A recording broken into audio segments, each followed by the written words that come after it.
Hi, everybody. Welcome to another exciting edition of Words, Images, and Worlds. I am so delighted and honored on this episode to be talking with someone who has crafted in the world of prose extensively, crime fiction, thriller, and a couple of popular characters that I know as well, and that is author Joe R. Lansdale. May I call you Joe? Is that okay? You may, certainly.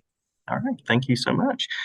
So I'll mention a couple of works that I know you for. Things Get Ugly being one of those, as well as the Hap and Leonard books, and Moon Lake being another one of those that really weaves crime, suspense, thriller all together very nicely. Good. Yeah, I think so. Well, I do too. I do too. And I actually first met your work because a lot of folks that come on this show have something to do with comics and the world of comics.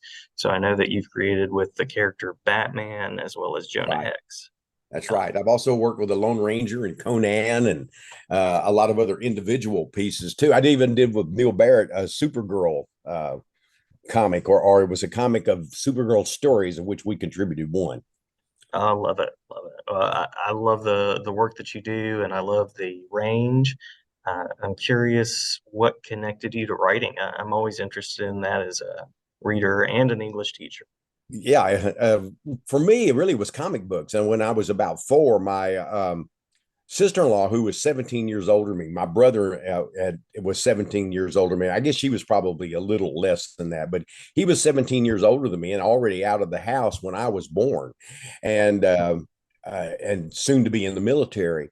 And she brought some comics and read them to me as a kid. I guess I was about four, and immediately I thought, wow, this is cool. I'd like to tell those kind of stories. I wasn't thinking career. I mean, I was a child. That didn't even occur to me. It just, what occurred to me is that they excited me and that I wanted to tell stories too. It's like they opened some door and all these stories started flooding out. And it was sort of like as soon as I discovered pencils, I wanted to write. I just, and I drew too. I always have a joke and I say that I was a brilliant artist at four and the same artist at six. And by 12, I was still that same 4-year-old artist and really not nearly as brilliant as my mom thought when I was four.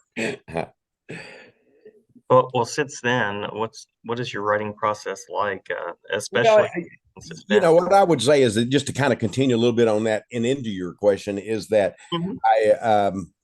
I started out writing comics, but there was a comic back when I was a kid, and I think it's back in business now. It was called Classics Illustrated, and Classics Illustrated had all these great stories that they had adapted. They weren't. Sometimes they would leave out aspects of it because again they had a page count, and but they were really, generally speaking, pretty damn accurate. And I read a ton of those, and they made me want to read the books. So we didn't have a library right then. By the time I was old enough to want to do that, I was still pretty young. Um, so they had a bookmobile, and so I would go to the bookmobile and I would check out books. And then I had a friend, or not really a friend, just a kid I knew in school that didn't like to read, so he would check out books for me, and I would take all the books and then I would turn them in, and get more books if the summer allowed it, because I think it was just a summer program. And then about the time we left that town where I was growing up, they put in the library. And just before they left, I started reading everything I could get my hands on in the library. I was a voracious reader, and I've always had the natural skill of being able to read fast while reading every word. So, Mhm. that was one of my great benefits, to tell you the truth, is that ability to absorb quickly. As I've gotten older, I'm a little slower, but I'm still probably, for my age, I'm still a fast reader. So those, excuse me, those things made me want to tell stories more and more. And then by the time I was about 11, I read Edgar Rice Burroughs' The Princess of Mars. And from Mhm. then on, I didn't want to be a writer. I had to be one. And I began to realize these little things in the back of the book. Hey, they're paying this guy to do this. And, Mhm. at least at that point, I began to understand the idea of commerce with stories. And so by the time I was in my, little later teens, I knew what I wanted to do for a career, because now I knew what a career was. Mhm. And originally I thought I would do it part time and probably, get a degree and be history or anthropology or archaeology professor because I didn't want to do writing as my career because I didn't want to, deal with that all day long and then write because I had this great idea. If I did these other things, I could write part time and then I could retire and write full time. But as I got older, I just began to think, why wait? I don't want to do this. And I got 60 hours of college. That's it. And I loved it. I loved it. I loved going to college. I loved the university. I loved all of it. But I just realized that I needed to write. That's what I really wanted to do. So I started writing. I sold my first piece at 21. I wrote with my mom under her name. It was just a little article about that long, literally. And it won a prize in Farm Journal for best litter articles, what it was called. And then I began to write other articles for other smaller farming magazines because that kind of back to the land movement was big back then. And I was doing that. My wife and I were right. We had a goat dairy. We were farming. I was selling vegetables. It was, I thought I'll do this to give myself time to write, which, if anybody's ever farmed, they know that that's hard to do. Hang on. Let me see if I can get my dog out here. Sure. No worries. He's quiet now, I guess. But so it took me a little while to move from nonfiction to fiction, and I certainly wasn't making a living doing nonfiction articles because I was just writing them occasionally. I wasn't trying to actually settle in and write full time yet, but I was starting to consider it. And I remember my wife told me, she said, I've got this job that because she was looking for a job. We were trying to supplement our income. She found a job at I think it was Southland Productions, what it was called. And what they did is they loaded lunch meat into a freezer car. And that was her job. And I was farming. I was working for the rose fields, Tyler, Texas area, Starville, and all that used to be the rose capital of the world, may still be. But I was working in the rose fields, and that was my main job. And we had a winter so bad, same year that I was with my boss and discovered a dead body, but that's another story. But I started not being able to work. And my wife says, look, why don't you do this? I've got a steady job now. You're not able to work this minute. Who knows when the weather's, they're predicting a pretty bad winter. And why don't you take 3 months off and write? I want you to do that. But when I get home, you better have something written. And yeah, right. Yeah, and I admired and was scared of my wife. So but every day, seriously, every day I would sit down in the morning when she left. I would have a cup of coffee and I'd write. Now that my schedule then was different because I didn't know how to write. I didn't know what I was doing. So I would work all day long, or try to. I would, I got up, walked around, took breaks, and I would read. I was reading everything. And I wrote a story a day. I didn't know you couldn't write a good story a day. So I wrote a story a day, and then I would have something when she came in. And then I started sending them out, and I had 90 stories in 90 days. I wrote 90 stories in 90 days. Oh, wow. And some of them were very short and some of them were a little longer, so it varied. But I was learning to write more tersely and learning to write, put a lot of ideas in a short space, so to speak. And I started sending them out. And back then it was different than now because there were so many magazines on the stands. And you could send one story to anywhere from 10 to 20 markets. And a lot of markets like women's magazines and stuff like that, they also bought fantasy and science fiction from time to time, if you were Ray Bradbury or somebody like that. But they were markets, and I didn't know what I was doing. I'd never met another writer. I had never corresponded with another writer. I'd never met an editor. I'd never read a publisher or agent. I had no idea how it works. So I got this big book. I think it was called Writer's Yearbook or something like that. I don't remember, but it was a big book about that thick, and it had nothing but markets in it. And it had all of the publishers. And back then, there were a lot of publishers. I mean, you could send a book out to like 20 to 40 publishers, depending on the nature of the book. And even more, there were that many publishers. And there were more than that. That's just the ones that you might find available to you to fit a certain type of book. And I was trying to write to market then too. I was learning as I went. And so over a period of 4 years, those stories got me 1,000 rejects. So you can imagine how many, and of course, remember they were same stories going to many different markets, but Mhm. it was, and I deserved every one of them. The stuff was awful, but I was learning and I got all the crap out of my system, Mhm.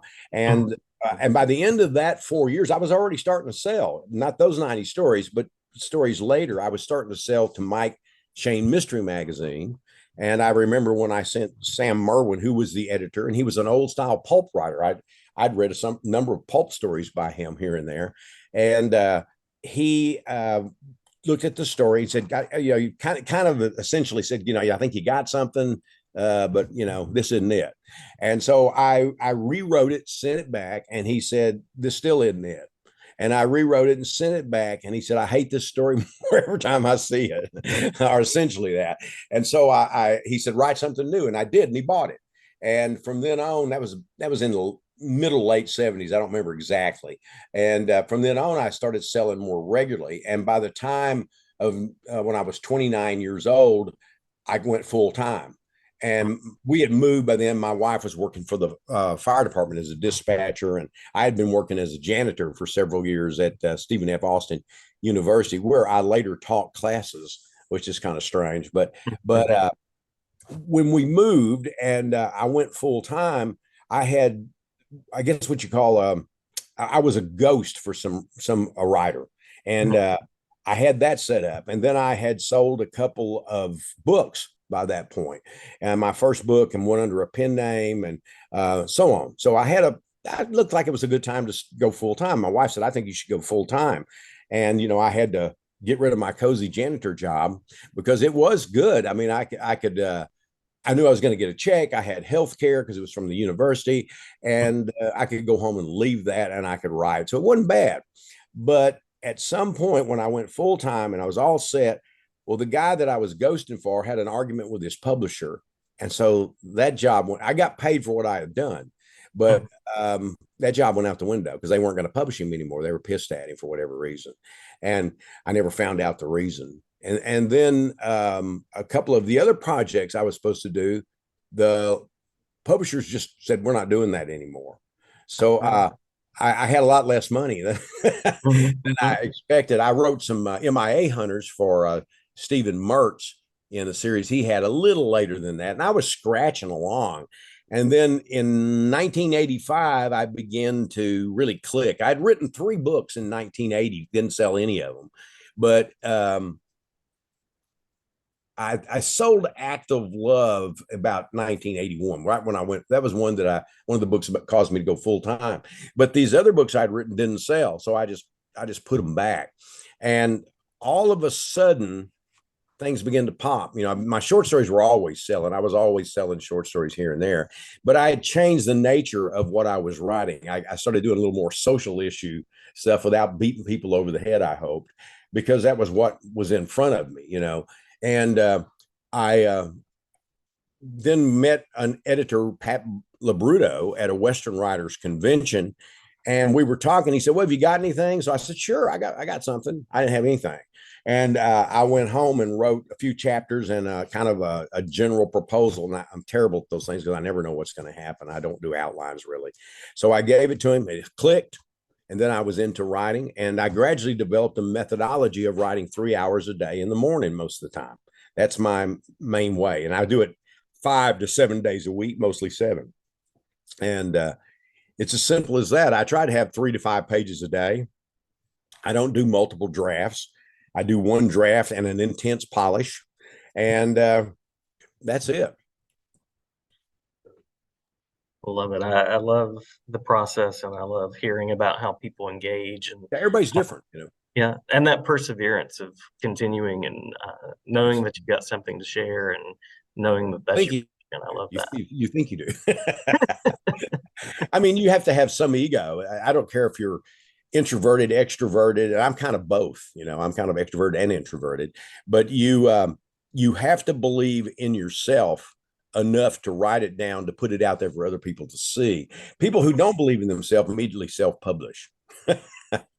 Yeah. Now you currently have a book that is soon to be out in the world, and I want to make sure I get this title right: "The Senior Girls Bayonet Drill Team." That's right. It's out. I think it's out now. Okay, yes, yes, okay. I saw it on NetGalley. I have read it, and oh my goodness, I'm not going to give anything away, but the story about sweet potatoes, uh, I mean, talk about neighborly relationships, and it took me a while to go to sleep after I read that story. I'll just keep it that. It's an It's unusual really, story, that's for sure. yeah, yeah. So I'm curious what this book has allowed you to do and explore creatively. Well, this is probably my 40, I'm guessing, but probably around 45 short story collections. And even the ones that have gone out of print have been revamped into other collections. So most of my stories are available. And this is a big book, it's 400 something pages. And their stories range from being somewhat science fictional to fantasy to horror to there's a couple of pure mainstream stories I wrote for Ferrari magazine and another place in Italy, and those one of them's a love story kind of, and another one is a different, slightly different take on the concept of Romeo and Juliet, which I was asked to do, and but the thing is that even though I wrote all these stories and I wrote them for specific markets, I didn't write to the market. And sometimes that's my problem. But I found in general, I do better when I try to write specifically to the market, unless somebody just hits me on a day when I say, yeah, that's exactly the market. But most of the time, I just take the concept and say, how can I tell a story I want to tell using this concept? But I'm not really trying to. And sometimes, I'll write a story and it'll be the outlier in the anthology. I did one for Christopher Golden once. He said, we're doing zombie stories, but we want a different take. It doesn't have to be, the classical zombies. And so when the reviews came out, people said, the story's really good, but what's this got to do with the book? I was like, Chris. But yeah, I mean, that was it. I write about 3 hours a day, 3 to 5 pages a day. Some days I get a lot more than that. And rarely ever do I get less than that. So that's my method for the most part. Cool, very cool. I think I have one more official question, and then, of course, you're welcome to throw in anything that I might have missed. And I always like to ask about current creative directions, things that you're circling. Okay. And then I also like to give space for like websites, social media, any places like that, writers' Yeah. conventions, or things that you connect on.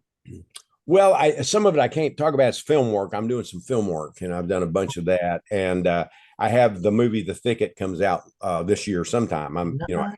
not ready to announce when because I don't know that I know when, but it does come out, sometimes between now and May, somewhere in there at that spot. And it stars Peter Dinklage and Juliette Lewis. And I think it's going to be pretty good. I haven't seen it, so I don't know. I may look at it and go, "What's that?" And then I may look at it and go, "Oh, they've really made me look better." I don't know. Uh, you never know about those things. Once you sign on the dotted line, you've pretty much accepted a lot of it. But that's what I'm doing. That's what I'm working on. I kind of have a couple of novels in the works. I have a new novel I turned in called Sugar on the Bones, which is a new Half and Leonard novel, which comes out next year. And I don't think I have any short stories coming out. I've sort of stopped writing short stories, maybe not permanently, but right now I just feel like I've said all I need to say in short stories. But I felt that way before, and I was wrong. Um, but right now, I guess it's the film work primarily. Very interesting, very interesting. I almost mentioned The Thicket in my, I always give sort of like that overview couple of titles at the Yeah. beginning, and The Thicket was almost one that I mentioned. Yeah, yeah. Yeah, So yeah, yeah. curious to That's see what they do that's with that that's the one coming out, and there should be some other stuff following that. But the last thing that I did that actually was that filmed and came out was really a short called Night of the Cooters, based on the story by Howard Waldrop, who died just the other day. it. Uh, a very unique writer who never really got widespread recognition, but he had a kind of intense cult following. He wrote some very outstanding, very strange, very unique stories. But I adapted Night of the Cooters for George R. Martin, who produced it, and it was a 30-minute film starring Vincent D'Onofrio and directed by Vincent. So Oh, wow. that's the last thing I did that was filmed. It won a couple of film festivals, like the LA Los Angeles time. I mean, Los Angeles Film Festival for short, films. It won that. It won another one. I don't remember which one it was, but those will eventually be more available for the mainstream viewer. Right now, they've just been to these festivals and things like that, and conventions and stuff. But that should change. And I know that there are other things of Howard's that are filmed and being filmed. And I think they're going to try to look to collectively put them together in some sort of anthology. We'll see.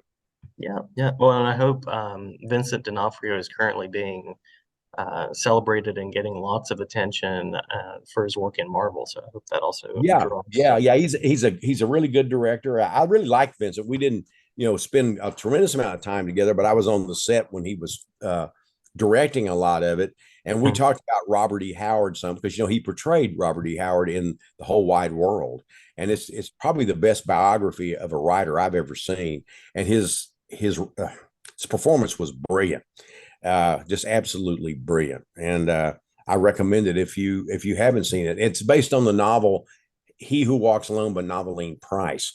And Noveline, Vincent got to meet and spend the day with to ask questions to kind of absorb what she remembered about Howard and all that. So his performance is just amazing, and Renee Zellweger's is as well.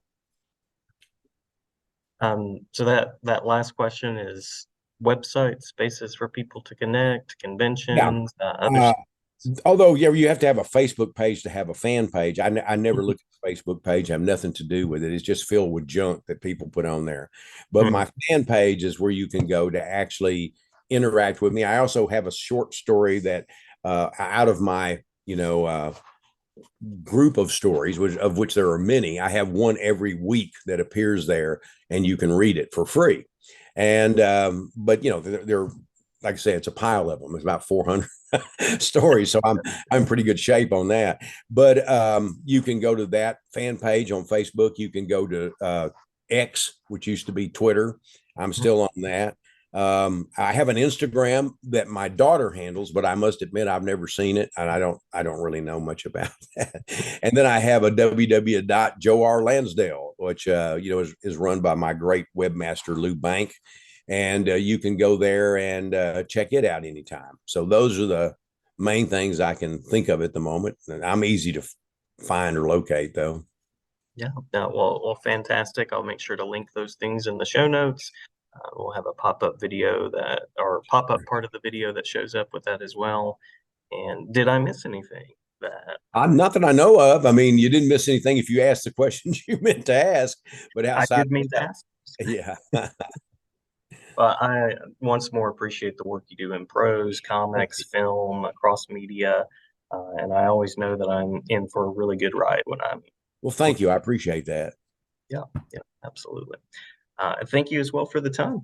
You bet. Glad to have done it. Have a good day, man. You too. Thanks so much.